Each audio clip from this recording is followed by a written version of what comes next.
하나님께서 아벨의 예배를 받으셨고 가인의 예배를 받지 않으셨습니다.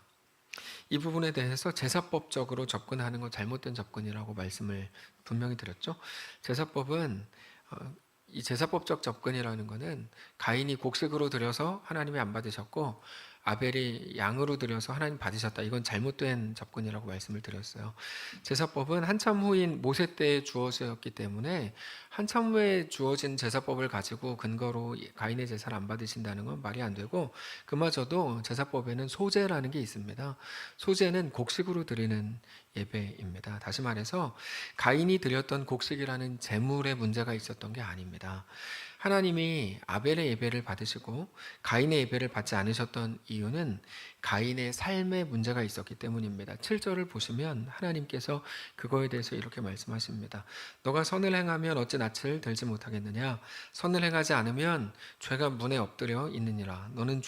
죄가 너를 원하지만 너는 죄를 다스릴지니라. 이게 조금 쉽게 풀면, 죄가 너를 원하지만 죄가 너를 다스리고 너를 지배하려고 하겠지만 그럼에도 너는 죄를 다스려야 된다. 야, 너 실패했지? 이제 다시 해봐. 이게 이제 7절입니다. 그걸로 죽고 망하는 거 아닙니다. 매일 우리의 삶이 다시 시작되죠. 당연히 실패할 수 있죠. 우리가 어쩌면 매일 실패하니까요. 그런데 하나님은 매일 우리에게 기회를 다시 주시잖아요. 죄가 너를 원하고 너를 다스리고 너를 지배하려고 하는데 너는 죄를 다스려야 된다. 하나님이 너의 삶의 주인이신 것을 알고 그렇게 살아야 된다. 보이는 것이 전부인 것처럼 살지 말아야 된다. 선악과 사건 기억하지? 이거 여러분에게 반말하고 있는 게 아니고 하나님이 이거 하셨다는 거예요. 이런 식으로. 선악과 사건 기억하지? 그때 보이는 것을 따라 살았지? 너도 지금 그렇게 살고 있냐? 너 오늘 또 실패했지? 아니다. 죄가 너를 다스리려고 그러고 너를 지배하려고 그러는 건 선악과 이후로 매일 반복되는 일이다. 근데 너 거기에 지지 않을 수 있다. 너 오늘 실패했지만 다시 해봐라. 너 할 수 있다. 이게 7절입니다. 그렇게 어려운 거 아니죠. 그러니까 어렵죠. 죄 안 짓고 사는 거 당연히 어렵죠. 근데 넘어졌다가 하나님 우리에게 기회 다시 주시니까요. 그걸로 뭐 죽고 망하는 거 아닙니다. 다시 하면 됩니다. 대단하게 벌 서야 되는 것도 아니고 다시 하면 됩니다. 근데 가인이 갑자기 너무 이상한 행동을 합니다.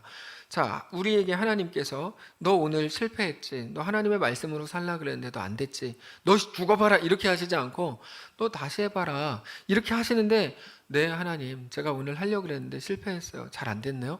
아유, 그놈이 너무 미워 보여가지고 제가 그렇게 했어요. 근데 다시 해볼게요. 이러면 간단한 문제잖아요. 나이스하게 할 수 있잖아요. 근데 갑자기 가인이 너무 이상한 구조로 벼랑간 만들어 버렸어요. 어떻게 합니까? 아벨을 갑자기 죽입니다. 8절. 아주 그냥 부드럽고 이렇게 잘 나가다가 갑자기 아벨을 죽여요. 가인이 그의 아우 아벨에게 말하고 그들이 들어있을 때 가인이 그의 아우 아벨을 쳐 죽이니라. 이게 너무 이상한 거죠. 예배에 실패한 것도 가인이고 하나님께 한 소리 뭐 들었다면 들은 것도 가인인데 정작 죽은 거는 아벨입니다. 이 구조상 그렇잖아요. 이게 이상한 거예요. 물론 가인이 죽였죠. 근데 구조상으로 보면 예배에 실패한 게 가인인데 왜 아벨이 죽었냐?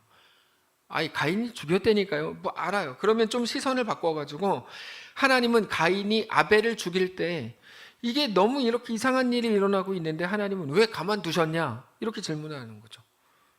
네. 최소한 아벨이 살아있기라도 해야 가인과의 모든 삶을 뒤집어 엎기라도 할 텐데, 그래서 이게 교훈적이 돼가지고 나중에 야, 아벨이 고난을 받았지만 가인을 이렇게 훈계했다 이렇게 되는 건데, 아벨은 아무런 힘도 못 쓰고 그냥 죽어버리니까 숨이라도 붙어 있고 누군가가 도와가지고 딱 뭐 회복을 하고 뭐 보약을 먹고 이렇게 돼야지 전개가 될 것 같은데, 그게 아니고 그냥 아벨은 죽었다 이렇게 되니까 도대체 하나님의 정의라는 게 뭐길래 죄는 가인이 지었는데 왜 아벨이 죽어야 되냐? 이게 이제 우리 질문입니다. 우리는 아벨에 대해서 자주 억울한 감정을 가집니다. 아벨이 아무리 의로웠다고 해도 죽었잖아요, 결과적으로. 그러면 이제 어떤 가능성도 없는 거 아닙니까? 죽음이라는 거는 너무 볼품없고 무능하게 끝나버리는 것처럼 보이니까요. 아벨은 죽었으니까. 우리는 무능함이 싫어요. 무능함으로는 어떤 것도 이룰 수 없기 때문입니다. 무능함으로 뭐를 이루어요? 무능한데. 없을 무자에 뭡니까? 하여튼 무능한데 그거 어떻게 하냐고요? 못하는 거지. 뭐 저만 몰라요? 우리 여러분 모르는 분 많잖아요. 자, 무능함으로는 어떤 것도 이룰 수 없습니다. 아벨이 아무리 옳았고 하나님께 인정받았으면 뭐합니까? 죽었으면 다 끝나는 거 아닙니까? 근데 여기서 우리는 성경이 말하는 그러면 능력, 신자의 힘이라는 게 뭔지를 우리가 알아야 됩니다. 이거는 기독교를 이해하는데 너무 중요한 내용이 되기 때문에 오늘 이 설교를 앞으로 딱 100번만 더 하겠습니다. 자, 이미 우리가 잘 알고 있는 내용인데 다윗 인생에서 가장 중요하고 유명한 사건이 두 가지가 있죠. 다윗, 하나는 골리앗, 또 하나는 밧세바, 이렇게 되죠. 먼저 다윗이 골리앗을 이긴 건 우리가 모두 부러워하는 일입니다. 그 당시에 다윗은 소년이었음에도 불구하고 거인 골리앗을 물맷돌로 때려 눕혔습니다. 그 용기와 담대함과 용맹함과 특별히 그 믿음, 그리고 믿음에 의한 결과물인 승리가 우리는 늘 부럽습니다. 우리가 예수를 믿으면서 늘 꿈꾸고 희망하는 모습이 바로 그겁니다. 주변에 있는 어떤 사람들이 그리스도인들 대적하고 우리를 비난하고 조롱하고 욕할 때 우리는 그것들을 늘 넉넉히 이기고 싶은데 이김이 물맷돌 같은 걸로 하여튼 이기고 싶어요. 너는 권력과 돈과 힘으로 내게 맞서지만 나는 만군의 여호와의 이름으로 너에게 간다. 우리는 이렇게 말하고 싶고 그들에게 대해 맞서 싸워서 이기고 싶어요. 실제 물맷돌이 없다 그래도 우리가 기도해가지고 우리 눈에서 물맷돌이 막 나갔으면 좋겠어요. 그럼 진짜 좋겠죠. 그러면 딱 조우라야, 만약에 조우라? 그러면 딱 물맷돌 나가는 거야. 그건 안 되겠다, 너무 잔인하네. 하여튼 그렇지 않더라도 예배 때 조우는 건 은혜입니다. 여기서 주무세요. 하여튼 무슨 소리 하는지 모르겠지만 어쨌든 하여튼 우리가 살아갈 때 그리스도인들에서 뭐라 그럴 때 딱 쳐다보면 물맷돌 나가기를 우리는 원해요. 그게 늘 우리 속에 있는 기도 제목입니다. 분명히 그러게 누가 그런 기도해요? 우리가 다 그런 비슷한 기도하는 거야. 누군가가 돈 많은데 우리를 괴롭힐 때 우리 어떤 기도합니까? 만군의 여호와 하나님, 저 돈만 많은 거지 같은 놈을 꼼짝 못하게 해주십시오가 우리 기도 제목이죠. 아니에요? 자, 저는 그런 기도를 해요. 그리고 나서 쳐다보면 물맷돌, 영적 물맷돌이 막 나가는 거지. 우리 직장 상사, 나 집사님, 그러면 나도 집사야, 뭐 딱 그러면 딱 쳐다보는 거죠. 그럼 이제 물맷돌. 그러면 그 사람은 영적 권위에 눌리는 거죠. 그게 기도의 힘이라고 생각해요. 어떤 사람들이 기도의 힘을 거기다 써먹어요. 거기다가 그런 교회들이 있어요. 거기다 써먹어요. 그래서 어떤 아이가 좋은 대학에 갔다 그러면 도대체 기도 얼마나 많이 했길래 좋은 대학에 갔을까, 이런 생각을 하는 사람들을 봅니다. 주변에서 많이 보시죠. 저도 많이 봐요. 근데 정말 기도 시간 순서, 기도 시간을 많이 채운 순서로 더 높이 올라가고 더 좋은 대학에 가는 건가? 라는 질문을 우리가 가져야 되는 겁니다. 이거 안 갖게 되면 어떻게 되냐면 이상한 기독교인들을 되는 거예요. 그때부터 신비하게 막 이상한 기독교. 근데 그 생각들을 해야 돼요. 진짜 기도라는 거를 더 많이 한 순서로 더 부자가 되는가? 그 우리나라의 이세용 씨는 기도실이 있고 하루 종일 기도하는가? 그는 이제 우리는 그런 생각을 하게 되는 거예요. 양심적으로, 상식적으로. 여러분, 기독교는 상식적이어야 됩니다. 이 자꾸 몰상식하게 되면 그럼 기독교가 정말 이상해지거든요. 혼탁해져요. 자, 근데 바로 이 생각이 기독교 안에 있는 심각한 문제, 영웅주의라는 거예요. 기독교 안에 있는 심각한 문제입니다. 성경의 인물이라고 할 때, 자, 우리 잘 생각해 봅시다. 누가 떠오르세요? 아브라함 떠오르시죠? 모세, 여호수아, 다윗, 엘리야, 신약 시대로 오면 바울, 이런 사람들을 떠오릅니다. 그들이 왜 떠오릅니까? 그들이 했던 놀라운 일들 때문에 그들이 떠오르시죠.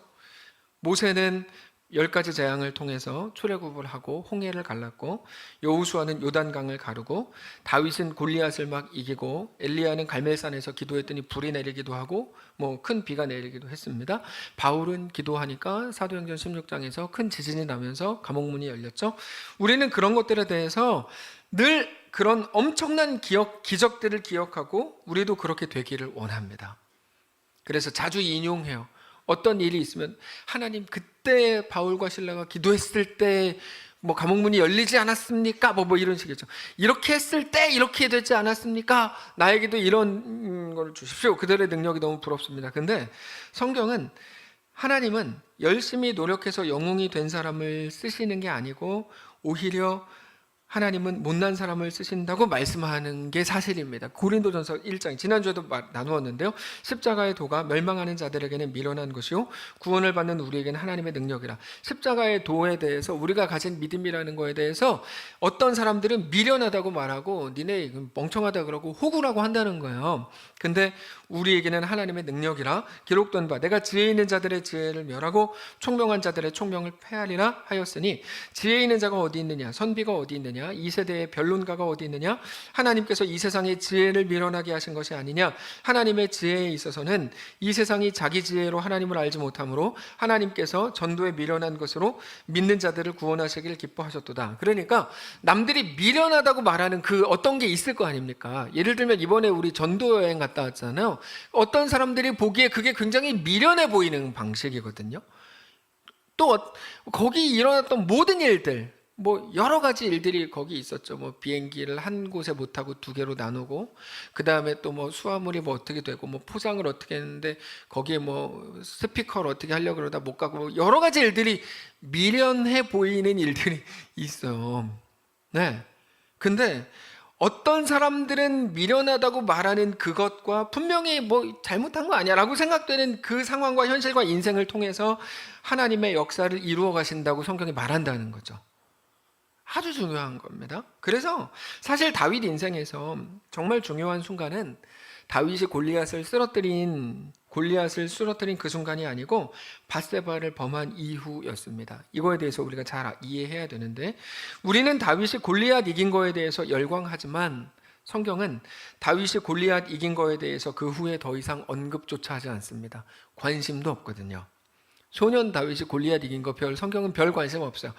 자꾸 한국교회에서 뭐 노래 만들고 막 그걸 찬양하지만 사실은 성경은 별 관심 없어요. 실제로 다윗이 지은 수많은 시편이나 또는 다윗의 인생을 보면 골리앗에 대한 내용은 더 이상 안 나옵니다. 안 나와요. 안 나온다고요. 대신에 두 번째 사건, 밧세바를 범하고 우리아를 죽인 일에 대해서는 계속 언급이 되죠. 실제로 밧세바 사건은 다윗 인생에서 가장 큰 사건이었습니다. 자, 언뜻 보면 밧세바 사건은 다윗의 후반기 인생을 완전히 망쳐놓은 사건입니다. 다윗이 한참 잘 나갈 때 다윗의 발목을 잡은 사건이거든요. 다윗으로 하여금 할 말 없게 만든 일입니다. 다윗은 정말 그 일 때문에 죽을 때까지 할 말 없는 삶을 살다가 그렇게 그냥 반전 없이 죽습니다.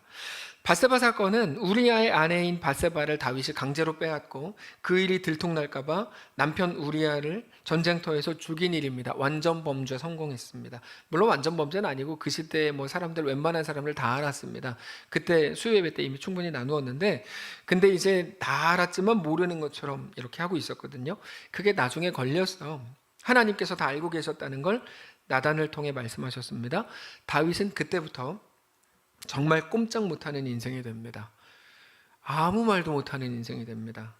그 이후에 첫째 아들 암논이 배다른 동생을 강간했을 때 다윗은 자기가 한 짓이 있으니까 한마디 훈계를 못해요. 야 이놈 새끼야 이렇게 얘기를 해야 되잖아요. 아버지면.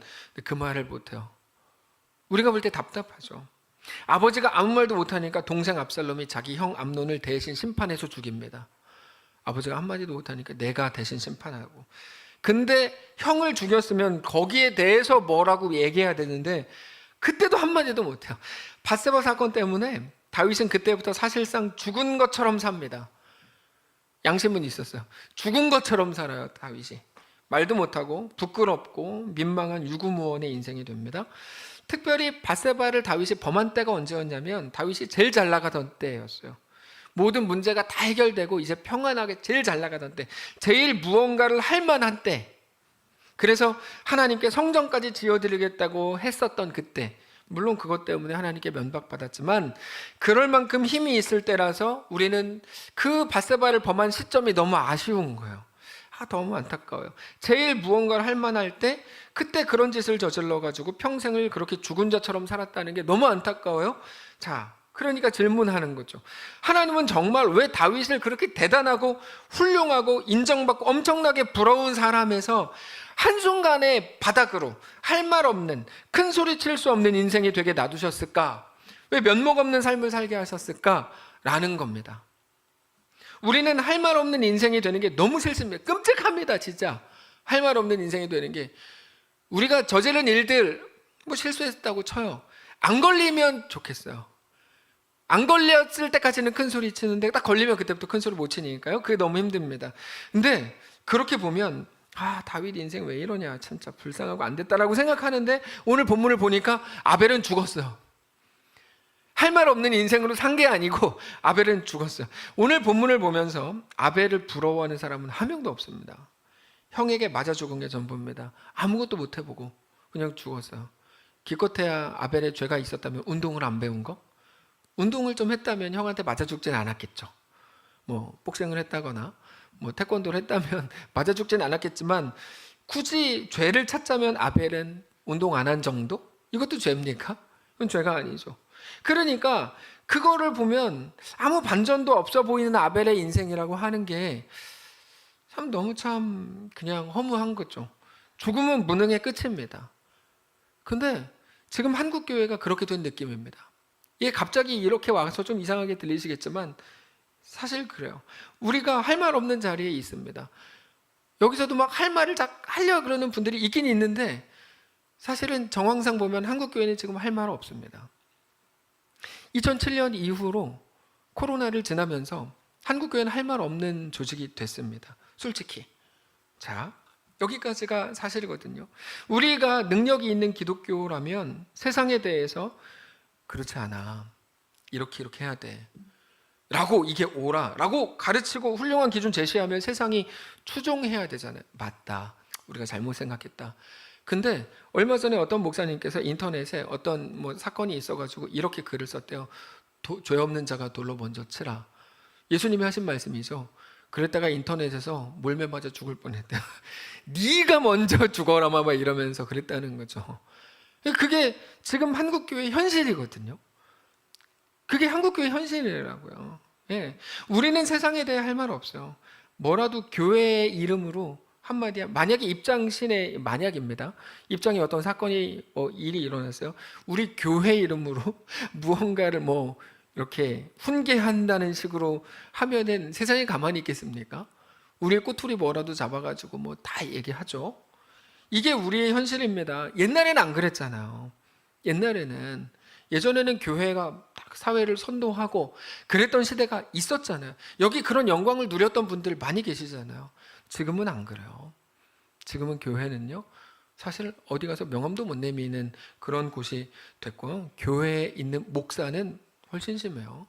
정말 훨씬 심해요. 시대가 그렇게 됐습니다. 그러면 자 지금부터 중요한, 이게 팩트입니다. 그런데 불편하죠. 불편해요. 우리는 할 말 없는 것도 불편합니다. 왜 하나님의 영광을 가진 교회가 이렇게, 우린 세상의 빛인데 왜 이렇게 되냐고 막 우리는 생각하는데, 오늘 본문을 보니까 아벨은 그냥 죽었어요. 이거를 봐야 되는 거죠. 우리는 이것도 불편한데 아벨은 죽었네. 다윗은 할 말 없는 인생으로 평생 살았네. 아벨은 그냥 죽었다니까요. 근데 그러고 보니까 그 길의 정점에 누가 있냐면 예수님이 계시더라고요. 우리는 그게 불편했어요. 할 말도 없고, 하나님 도대체 왜 우리한테 이렇게 하시고, 예수 믿는 사람들이 더 잘 먹고 더 부자가 돼야지 떵떵거리고 우리를 보면서 저런 사람이 예수 믿는다면 나도 교회라는 곳을 가볼까? 이게 정상인 것 같은데 완전히 반대가 돼가지고 우리를 보면서 욕하고 할 말 없는 인생이 되고, 마치 교회는 사회의 악인 것처럼 누군가가 얘기하고, 다윗은 할 말 없는 인생으로 살았고 아벨은 그냥 죽어버렸는데 그 정점에 예수님이 계시더라고요. 예수님이 그러셨어요. 예수님이 이 땅에 오셨을 때 대단하게 인정받고 칭찬받고 그러지 않았습니다.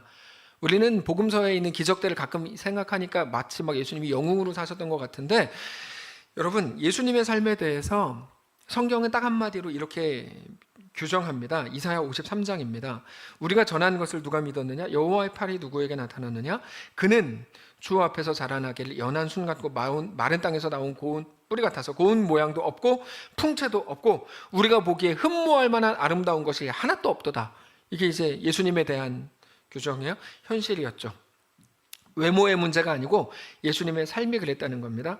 어떻게 저런 사람이 메시아야, 이렇게 생각하는 사람들이 되게 많았고, 세례 요한조차 감옥에서 죽기 전에 자기 제자들을 예수님께 보내서 당신이 오실 메시아입니까? 아니면 우리가 다른 일을 기다려야 됩니까? 라고 묻기까지 했죠. 일종의 의심이죠. 저렇게 평범하고 못난 사람인데 우리와 다른 게 뭐야? 예수님을 향한 세상의 평가였습니다. 누구도 부러워하지 않을 모습. 아무리 생각해도 그걸로는 아무런 결과를 만들어낼 수 없는 거예요. 십자가의 도가 미련한 자들이, 세상 사람들이 볼 때 그걸로는 아무것도 못 만드는 거예요. 그게 확실해. 세상 사람들이 볼 때. 그러니까 미련함이라고 규정하죠. 야, 니네 백날 교회 가서 앉아 있어봤자 아무것도 안 나오지 라고 얘기하잖아요. 세상 사람들이 볼 때 십자가의 도는 미련한 게 분명해요. 예수님을 볼 때 흠모할 만한 아름다운 게 아무것도 없었어요. 그래서 말해요. 너 그렇게 하면 너 그냥 망하는 거야. 너 네 인생을 누가 책임져? 라고 얘기하는, 그 뱀이 얘기하는 이유가 뭐냐면 그것 때문이야. 53장 3절에 이렇게 말합니다. 계속 이어가요. 그는 멸시를 받아 사람들에게 버림받았고 간고를 많이 겪었고 질고를 아는 자라. 마치 사람들이 그에게서 얼굴을 가렸대요. 멸시를 당하였고 우리도 그를 귀히 여기지 아니하였도다. 그는 실로 우리의 질고를 지고 우리의 슬픔을 당하였던 건데 우리는 생각하기를 그는 징벌을 받아 하나님께 맞으며 고난을 당한다 하였노라. 예수님의 죽으심이 막 장렬한 전사, 장렬한 순교가 아니었고 사람들이 볼 때 자기가 잘못해가지고 죽는 건데 뭐 이렇게 생각했다는 거죠. 여러분, 기독교의 순교라는 건요, 어떤 사람들이 생각하는 것처럼 장렬한 전사가 아니에요. 영광스럽게 딱 이렇게 팔 벌려서 바람이 막 불고, 우리 머리도 길어가서 바람에 막 날리고, 그러면서 그냥 탁 맞으면 이게 딱 뭐 슬로우 모션 이렇게 죽는 게 아니에요. 이거 기독교의 순교가 아닙니다. 그냥 못나고 수치스럽고 욕먹으면서 찌질하게 죽는 것, 이게 순교예요. 성경이 말하는 순교는 그런 거라고요. 우리는 뭔가 되게 좀 잘못된 환상을 갖고 있는 게 분명해요. 이 땅에서 기독교에 대해서. 그래서 이 말씀을 드리는 건데, 자, 멸시를 받았고 사람들이 그에게서 부끄러워서 얼굴을 가리는 겁니다. 우리 교회 목사님이라고 하지 마세요. 뭐 이런 거죠. 부끄러워 죽겠어요. 뭐 이런 거죠. 이게 다윗의 후반기의 삶이었고 우리 인생이라는 겁니다. 이게 이제 성경이 말씀하는 거예요. 밧세바를 범하고 할 말 없어진 자리, 지 잘못 때문에 그렇게 된 거 아니야? 라고 자꾸 생각하고 싶어 하는데, 자꾸만 그렇게 개인적인 잘잘못을 따지고 들려고 한다 그러면 아벨의 죽음은 어떻게 설명하실 거냐고요. 아벨의 죽음은 어떻게 설명하실 거냐. 아벨은 무슨 잘못을 했길래 그렇게 죽은 겁니까? 운동 안 배웠잖아요. 잘못했습니다. 운동을 배우십시오. 근데 무슨 잘못을 했길래 그렇게 죽었냐고요. 근데 성경은 거기서 멈추지 않고 예수님의 오심, 세상의 외면, 십자가의 죽으심까지 끌고 갑니다. 우리를. 처음에 자기 잘못 때문에 그렇게 됐다고 생각했는데요. 자기 잘못 아닌데도 그렇게 되네? 였는데 예수님, 남들을 구원하시기 위해서 오신 예수님이 십자가에 죽으시네까지 가는 거예요. 그래서 우리는 기독교가 뭔지를 잘 알아야 됩니다. 기독교의 하나님이 누구신지에 대해 우리 정확히 알아야 돼요. 우리는 예수님이 오셨을 때 세상에서 외면받고 버림받고 간고를 많이 겪었고 그 고통 속에서 십자가에 죽으신 것은 전혀 이상한 일이 아니라고 성경이 우리에게 말씀하시는 중입니다. 이상한 일이 아니다. 내가 왜 예수 믿는데 이런 고통을 당해야 됩니까? 또 그 이상한 일이 아니다. 다윗은 자기 잘못 때문에 그랬다 치고 아벨은 왜 죽어야 됩니까? 그건 이상한 일이 아니다. 예수님은 이 땅에 오셔서 죄도 없으신 분이 왜 죽으셔야 됐습니까? 아벨이라 그러면 원죄라도 있잖아요. 아담으로부터 타고난 원죄. 예수님은 죄도 없으신데 왜 죽어야 됩니까? 그건 이상한 일이 아니다. 그럼 뭡니까? 라고 따지고 싶으시잖아요. 그래서 제가 말씀드릴게요. 그게 하나님의 방식이다. 이렇게 말씀하시는 거예요. 우리가 여러분 하나님의 일하심의 방식을 왜곡하지 말아야 돼요. 하나님의 방식이 무엇인지 정확히 알아야 됩니다. 하나님은 왜 이렇게 하시는 걸까요? 아주 분명합니다. 쉽게 설명을 드릴게요. 다윗이 골리앗을 이겼을 때는 다윗으로 보면 다윗이 날뛰던 시대입니다. 소년 다윗이 골리앗 이겼대. 이게 이제 그때 신문에 그날 아침에 대서특별로 나왔어요. 그냥 말을 하는 거예요. 소년 다윗이 골리앗을 이겼다. 근데 그걸로는 다윗이 빛나거든요. 근데 다윗이 빛날 때 거기는 아무것도 안 담깁니다. 뭐가 안 담길까요? 하나님이 정말 담으시려 그러는 게 거기에 안 담깁니다. 남들이 볼 때 멋있죠. 훌륭하고 부럽죠. 나도 뭐 저렇게 될 거야. 근데 안 담깁니다. 안 담긴다는 말은 하나님이 만들어내시려는 게 안 담긴다는 건데, 그게 뭐냐면 하나님이 주인이시고 하나님이 창조주가 되시는 그 삶이 거기는 안 담깁니다. 근데 반대로 다윗의 후반부 인생은 어떻습니까? 할 말이 없는 자리, 부끄러움 뿐인 그의 모습과 연약함, 부족함이 전부인 그때인 게 전부인데, 그때는 하나님의 은혜가 담깁니다. 인정하기 싫은데 되게 중요한 거야. 하나님의 방식이거든요. 그래서 신자는 자기의 연약함, 자기 실수, 심지어 자기 죄 때문에라도 그 길을 걷게 되는 거예요. 그게 죽음입니다. 히브리서 11장 4절에 이렇게 말해요. 우리는 아벨이 죽었으니까 다 끝났다고 생각하거든요. 근데 아니었어요. 히브리서 11장 4절에 이렇게 말해요. 믿음으로 아벨은 가인보다 더 나은 제사, 삶의 제사라고 말씀드렸죠. 하나님이 주인이신 것을 살아가는 삶, 그 제사를 하나님께 드림으로 의로운 자라 하시는 증거를 얻었으니, 하나님이 그 예물, 하나님께 드린 예물은 뭡니까? 드려진 그의 인생에 대하여 증언하심이라. 그가 죽었으나 그 믿음으로써 지금도 말하느니라. 우리는 아벨이 죽어서 끝난 줄 알았어요. 아니요. 아벨이 죽었는데 거기 뭔가 담기더라는 거예요. 하나님이 그의 죽음을 통해 말씀하신대요. 그게 하나님의 일하심의 방식이라는 겁니다. 그래서 그 죽음의 사건 없이 하나님께 나아갔던 신자는 제가 아는 성경 지식상 한 명도 없습니다. 한 명도 없습니다. 저도 성경 솔직히 말해서 많이 읽어봤거든요. 한 명도 없어요. 죽음이 없이, 죽음의 사건이 없이 하나님께 나아갔던 신자라는 게 세상에 존재하지 않습니다. 왜냐하면 그게 하나님의 유일한 방식이기 때문입니다. 그거를 뭐라고 부르냐면 신자의 길, 사실은 십자가의 길, 더 정확하게는 예수의 길이라고 부르는 거예요. 그게 죽음입니다. 죽음이 아니고서는 생명으로 갈 길이 없습니다. 그런데 그래서 이제 우리로 와야 되는데, 우리는 매일 죽기 싫다고 말하죠.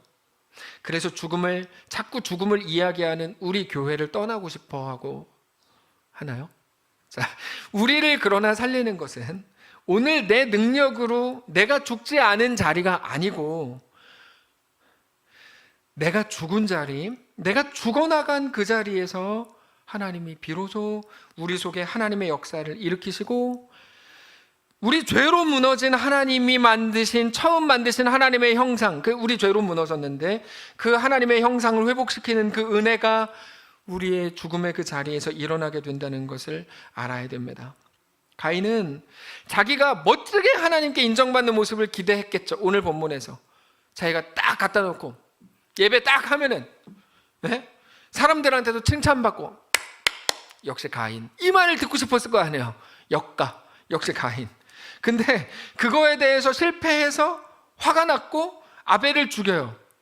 근데 하나님이 보신 거는 예배라는 어떤 이벤트, 행위가 아니고 가인의 삶의 태도라고 말씀드렸잖아요. 가인은 멋진 예배 이벤트로 하나님과 사람 앞에 인정받고 싶었겠지만, 하나님은 그의 삶과 그의 일상을 보셨다는 말입니다. 하나님이 받으실 예물은 다른 게 아니라 그의 삶의 태도, 누가 주인인지를 보여줄 수밖에 없는 그의 삶의 걸음이었는데, 바로 이 지점입니다. 하나님이 보려고 했던 게 가인의 삶의 태도요, 자세요, 특별히 자기가 주인이 되어 있는 그의 걸음이 아니라 하나님이 주인이신 걸음이었다면 우리의 삶도 결국 거기서 승부가 나는 거죠. 어떤 사람이 대단한 상을 받았어. 엄청나게 큰 상, 예를 들면 봉준호 감독인가요? 예전에 기생충을 가지고 영화를 상을 받았잖아요. 대단한 상을 받았어요. 와, 한국에서 저런 사람이 나오다니 상을 받았어요. 그는 정말 열심히 한 결과 그 자리까지 갔고 상을 받았고 모든 사람에게 칭찬과 존경을 받는 이름을 얻었습니다. 맞아요. 여기까지는 맞죠? 근데 우리는 그렇게 그 사람이 상을 받은 것에 주목하지만 가인이 그거를 받고 싶었던 거거든요. 가인이 거기에 주목하지만, 가인은 거기에 주목해서 아벨을 죽인 겁니다. 근데 거기에 주목하지만 사실은 그게 그의 인생이 아니라, 상을 받고 집에 돌아가면 집에 아내가 있는 게 인생이죠. 이게 제가 아내를 나쁘게 말하는 건 아닌데, 거기서 설거지를 해야 되고 청소하고 빨래 개고 아내에게 특별히 안 혼나려고 열심히 사는 거, 이게 우리에게 주어진 신앙 현실입니다. 여러분, 신앙 현실에 대해서 왜곡하지 마세요. 그 사람이 예를 들면 예배 끝나고 누군가 저한테 와서 목사님 정말 은혜 많이 받았어요. 감사합니다. 그게 제 신앙 현실이 절대 아니에요. 저는 그걸로 자라나는 것도 일도 없어요. 그런 말씀 하시지도 않지만 하실 것도 없어요. 그런데 다른 데서 설교하면 그런 얘기를 좀 해요.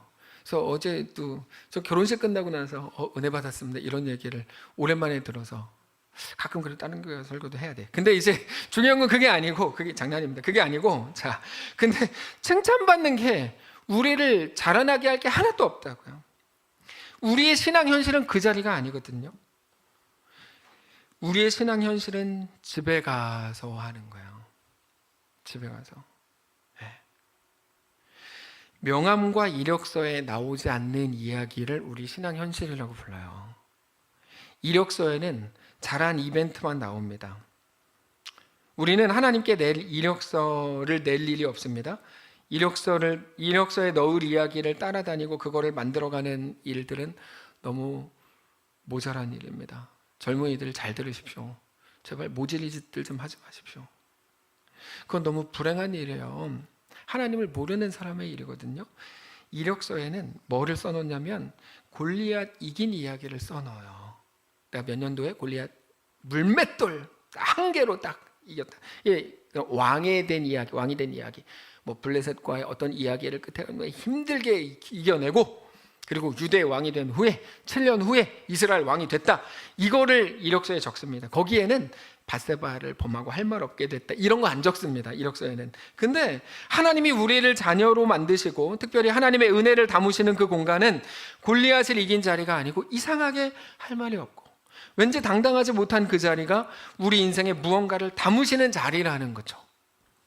하나님은 단지 우리 삶을 남들보다 조금 더 편안하게 그저 어려움 없게 만드시려는 목적을 한 번도 가지시지 않습니다.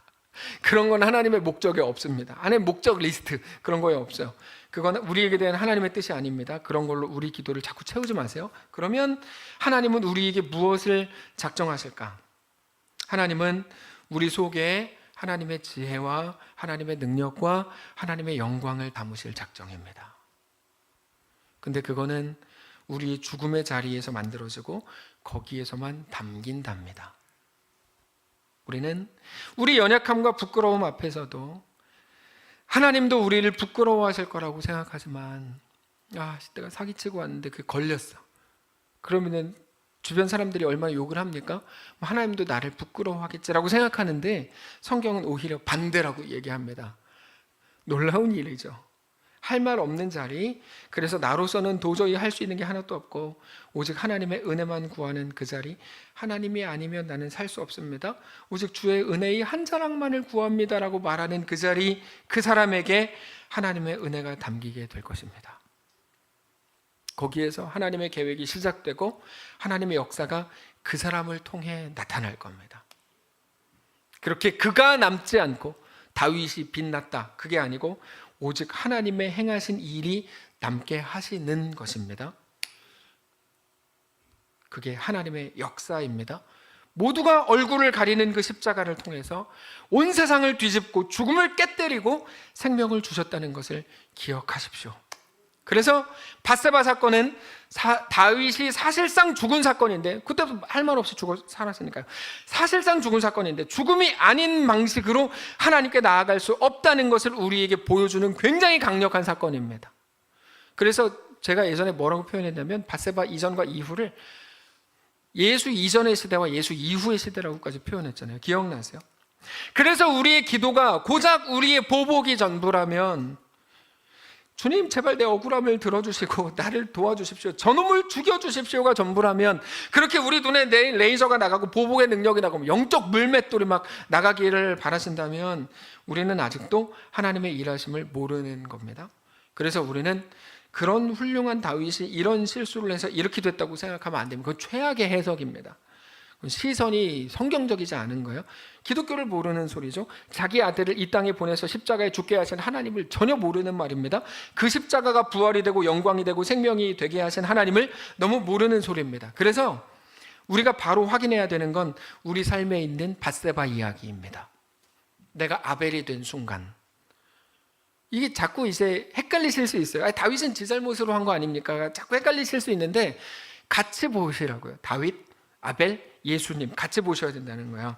바세바 이야기, 숨기고 싶은 이야기, 보통 흑역사라고 말하잖아요. 하나님 앞에서 절대로 잘되고 성공하고 칭찬받은 것으로, 심지어 교회가 커지고 주변에서 인정받은 것으로 훌륭해지는 사람은 한 명도 없습니다. 그런 사람은 없습니다.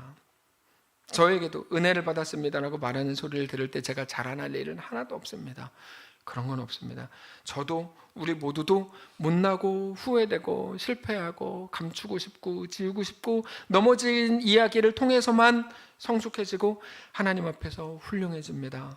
그리고 그게 우리를 살리는 겁니다. 이해할 수 없더라도 하나님은 그 속에서 우리를 온전한 하나님의 자녀로 삼으신답니다. 우리를 그렇게 살리실 거랍니다. 우리가 실패하고 실패라고 하고 넘어짐이고 그래서 후회라고 말할 수밖에 없는 것들을 통해서, 심지어 우리의 죽음을 통해서 하나님은 우리를 살리실 것입니다. 그래서 다윗을 은혜의 사람이라고 부릅니다. 아브라함은 믿음의 사람이고요, 다윗은 은혜의 사람인데요, 은혜라는 말은 논리적으로 맞지 않는 것을 받은 것, 그게 은혜입니다. 논리적으로 안 맞는 걸 받은 거예요. 내가 만들어낼 수 없는 걸 부었거든요. 그게 부어졌는데, 그게 부어진 거예요. 내가 만들어낼 수 없는 그것이 부어졌어요. 그걸 은혜라고 부르죠. 그게 하나님의 창조입니다. 분명히 죽었는데 다시 살리세요. 말이 안 되는 거죠. 무에서 유를 만드세요. 불가능을 가능으로 바꾸세요. 영원한 슬픔일 줄 알았는데 갑자기 기쁨을 주세요. 하나님의 창조, 은혜죠. 그리고 최고의 은혜는 하나님이 그의 아들 예수 그리스도를 우리를 위해 십자가 앞에 세우신 겁니다. 십자가로 모든 죽음을 이기고 구원을 이루신 겁니다. 그건 우리가 절대로 만들 수도 없었고 상상할 수도 없었던 일입니다. 우리가 좋아하는 바울도 그렇게 살았어요. 우리는 바울을 멋지게 기억하겠지만 사실 바울은 죄인처럼 살았고 절대 당당하게 못 살았어요. 그렇게 예수로 살았어요. 이게 재밌는 말이죠. 바울은요, 멋있게 살지 못했어요. 매일 예수 죽인 것을 짊어지고 살았거든요. 자기 예수 믿는 사람 죽였으니까 당당하지 못하게 살았는데 그게 예수로 산 겁니다. 세상에서 당당하지 못했죠. 바울 스스로도 고백합니다. 예수 죽인 것, 예수 믿는 사람들 죽인 것 때문에 예수 죽인 것을 늘 몸에 짊어지고 산다. 이게 바울의 고백이에요. 근데 그게 그를 살리죠. 그게 하나님이 우리 인생을 만드시는 방식입니다. 우리는 그렇게 하나님 나라에 합당한 사람들이 되어 갈 겁니다. 여러분, 우리는 우리의 못남 때문에 여전히 힘겹습니다. 기대하세요. 홍해를 가르시고 광야에 길을 내신 우리 하나님이 내 삶 가운데도 놀라운 역사 이루실 거다 선포하세요. 세상의 좋은 조건을 가지고 자랑할 생각하지 마시고 세상의 못난 조건들을 가지고 내 약함이 자랑입니다. 고백하십시오. 조롱을 들을 수 있고 수치를 당할 수 있게 되는 것입니다. 그렇게 죽을 수 있게 되는 겁니다. 그래서 아까 말씀드린 것처럼 순교는 장렬하게 양팔을 벌리고 영광스럽게 죽는 게 아닙니다. 이거는 지금 누군가가 이상하게 왜곡시켜 놓은 겁니다. 이건 문제가 있는 말이에요. 그런 말은 그건 맞지 않아요. 순교는 멸시를 받고 수치스럽고 찌질하게 죽는 거야. 자기가 죽여놓고 내가 운동 안 해서 죽인 거야. 이게 이제 순교. 어떻게 그럴 수 있습니까? 영광은 오직 하늘에 있는 것을 알고 믿을 때 비로소 그렇게 할 수 있죠. 영광은 하늘에 있는 거야. 영광은 이 땅에 있는 거 아니야. 찌질하게 죽어요. 억울하지 않아요. 욕을 안 먹으려고 예수 믿으면서도 막 세상에서 칭찬받으려고 막 그러면 안 되는 거예요. 그건 기독교의 목표점이 아니에요. 자꾸만 세상 사람들과 싸우지 마십시오. 회사에서 어떤 분이 그렇게 막 교회 욕하는데요, 내가 진짜 못 듣겠어서 그냥 한 대 머리 받고 왔어요. 제발 그러지 마세요. 왜 그렇게 하세요? 그냥 욕하면 욕하세요. 기독교인인데 구원까지 받으면서 욕까지 안 먹으려고 그러지 마시고 욕하면 욕 먹으세요. 그냥 맞습니다. 그렇죠. 네. 우리 선교 갈 때 이번에 보셨잖아요. 땡땡 선교다 나에게 온 열방을 주십시오. 제발 이런 것 좀 하지 마시고 공항에서 좀 제발 좀이라고 제가 말씀을 드렸죠. 멋지고 영광스럽게 그렇게 하는 게 아닌 거예요. 원래 그러면 안 되는 거예요. 공항에서 우리 다 보시잖아요. 김장로 이리 와. 혼자 앞에서 10명을 데리고 오면 어떻게 했다냐. 그 뒤에 선 모든 사람들이 뭐야 뭐 이렇게 할 수밖에 없는 거 아니에요. 뒤에는 SG 교회 해외 선교팀 딱 써놓고. 그러지 말라고요. 어차피 그분들이 뭐 제 설교를 들을 가능성이 0%이기 때문에 교회 이름 말해도 되지만 뭐 신길동에 있는 SG 교회라고 얘기하지 않겠습니다. 근데 여러분 그런 거죠. 그래서 예전에도 말씀을 드렸지만 교회를 욕하는 세상 사람들에 가서 막 따지고 변명할 필요 없어요. 그거 뭐로 변명해요? 야, 교회 요즘에 왜 그래? 너 교회 다니잖아. 저는 이름이 요한이에요. 저 100%죠 뭐. 너 교회 다니지? 저는 실은 카톨릭이에요. 저 그러지 않아요. 그냥 솔직하게 얘기를 하는 거죠. 너 교회 다니지 왜 그래? 미안합니다. 이렇게 하는 거죠. 그 말을 안 하려고. 끝까지 그냥 살아보려고. 그냥 너 당신 예수 믿지? 그래요. 저 예수 믿어요. 믿잖아요. 예수 믿어요. 안 죽으려고. 아니요. 여러분 베드로가요. 가이사의 뜰에서 거기서 했던 말이 아니요예요. 너 예수랑 같이 있었던 것 같은데 아니요. 이래 3번 3단 콤보. 너 한이도 있었던 것 같은데 아니요. 너 안 그랬어요. 너 진짜 있었던 것 같은데 그때 예수님을 저주하고 이렇게 하잖아요. 베드로가 끝까지 아니요 3단 콤보. 너 당신 예수 믿지? 그렇습니다. 너 예수 믿는 사람들 왜 그래? 그럼 뭐라 그래야 돼요? 미안합니다. 뭐 할 말이 뭐 있어? 왜 그러냐는데. 안 그래. 우리 교회는 안 그래. 뭘 안 그래? 우리 교회 다 똑같지. 솔직히 말해서 다 똑같으면 안 그래요. 안 그러려고 하지. 근데 이제 다 못난 사람이 제가 못난 사람인데 어느 교회 다녀? 그럼 뭐 입장절개라고 하지 말아야죠. 뭐 그건 말할 수 없습니다. 이렇게 얘기해야죠. 뭐하러 굳이 뭐하러 우리 교회 욕을 먹어? 그럴 필요 없지. 자, 다만 세상과 맞서 싸우는 거는 잘하는 게 아닙니다. 똑똑한 자로 잘난 자로 살지 마십시오. 못난 자처럼 사십시오. 부탁드립니다. 아벨, 그럼 얼마나 못난 자처럼 보여요? 다윗 한마디도 못했다는 거 아니야? 얼마나 못난 자처럼 보여요? 하나님이 거기에 은혜를 담으신대잖아요. 그게 하나님의 일하심의 방식이라고 오늘 본문이 말하는 겁니다. 말씀을 정리하겠습니다. 우리를 잘난 척쟁이로 만드실 마음이 하나님에겐 전혀 없습니다. 우리에게 막 모든 거 부어주고요, 막 대단하게 세상스럽게 해가지고 우리를 잘난 척쟁이로 만들 마음이 하나님께는 1도 없다고요. 제발 주님 나를 잘난 척쟁이로 만들어주세요. 그 기도 이제 그만 좀 하세요. 좀 도대체 얼마나 지금 보면 충분히 가지신 것 같은데, 죄송합니다, 얼마나 막 더 가져가시고 막 잘난 척 하려고 그러시는 거예요. 하나님은 우리를 그렇게 만드실 마음이 전혀 없으시고 다 복되게 되시길 원합니다. 다 부자 되시길 원합니다. 그러나 더 겸손하고 더 성숙하고 더 신실한 자로 그렇게 온전한 하나님의 자녀로 하나님은 우리를 세워가실 작정입니다. 하나님 마음이에요. 고린도후서 4장 7절이죠. 우리가 이 보배를 질그릇에 가졌으니 이는 심히 큰 능력은 하나님께 있고 우리에게 있지 아니함을 알게 하려 함이라. 하나님은 왜 이 질그릇, 예쁘지도 않고 금방 깨져버릴 것 같은 질그릇에 그 큰 보배를 담으실까? 심히 큰 능력이 우리에게 있지 않고 다윗이 골리앗 이겼다, 그게 아니고 거기다 뭐 갖다 붙여 하나님의 이름으로 다윗이 골리앗 이겼다, 에이 됐다 그래요. 그게 아니고 심히 큰 능력은 오직 하나님께 있고 우리에게는 있지 아니함을 알게 하려 함이라. 8절, 우리가 사방으로 우겨쌈을 당하여도 쌓이지 아니하며 답답한 일을 당하여도 낙심하지 아니하며 박해를 받아도 버림받지 아니하며 거꾸러뜨림을 당하여도 망하지 아니하고 우리가 항상 예수의 죽음을 몸에 짊어지면 예수의 생명이 또한 우리 몸에 나타나게 하려 함이라. 아멘. 찬양합시다. 계절은 흐르고 꽃은 피고 져도 시들지 않을 생명이 있네. 생명의 주님 자신을 나에게 주셨네. 우리 입술로 고백합시다. 계절은 흐르고 꽃은 피고 져도 시들지 않을 생명이 있네. 바랄 수 없었던 죄인인 나의 생명의 주님이 자신을 주셨네. 계절은 흐르고 꽃은 피고 져도 세상은 다 끝나도 시들지 않을 생명이 있습니다. 생명이 있네. 바랄 수 없었던 죄인인 나에게 생명의 주님이 자신을 주셨네. 예, 주님 자신을 주. 나의 삶은 내 주 예수의 것이니 나의 삶은 내 주 예수의 것이니 내 생명 다해 예수로 살림 내 모든 것 내 주 예수의 것이니 내 전부 되신 예수로.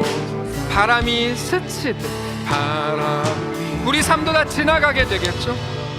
삶은 지나 그래도 꺼지지 않을 소망이 있네.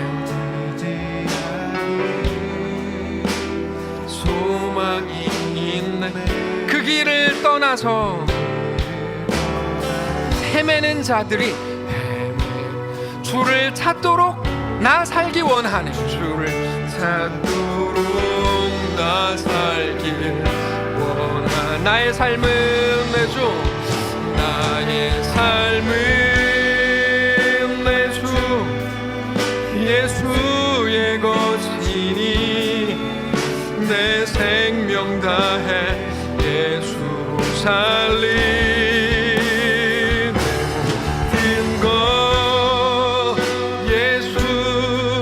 예수의 것이니 내 전부. 우리 눈 감고 고백합시다. 나의 삶은 내 주 예수의 것이니 나의 삶은 내 주 예수의 것이니 내 생명 다해 예수로 살리 내 모든 것 내 주 예수의 것이니 예수의 것이니 내 전부 되신 예수로 살리.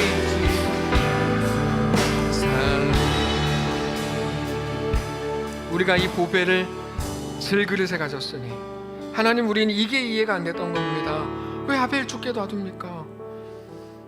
다윗은 왜 죄짓게 놔둡니까? 그래서 왜 할 말 없는 인생 되게 합니까? 나 왜 무능하게 이렇게 놔둡니까? 하나님의 전능하신 능력으로 좀 이렇게 해주면 왜 안 됩니까? 나를 왜 가난하게 놔둡니까? 나를 왜 아프게 놔둡니까? 우리는 이게 이해가 안 되는 건데요. 이는 심히 큰 능력은 하나님께 있고 우리에게 있지 아니함을 알게 하려 함이라.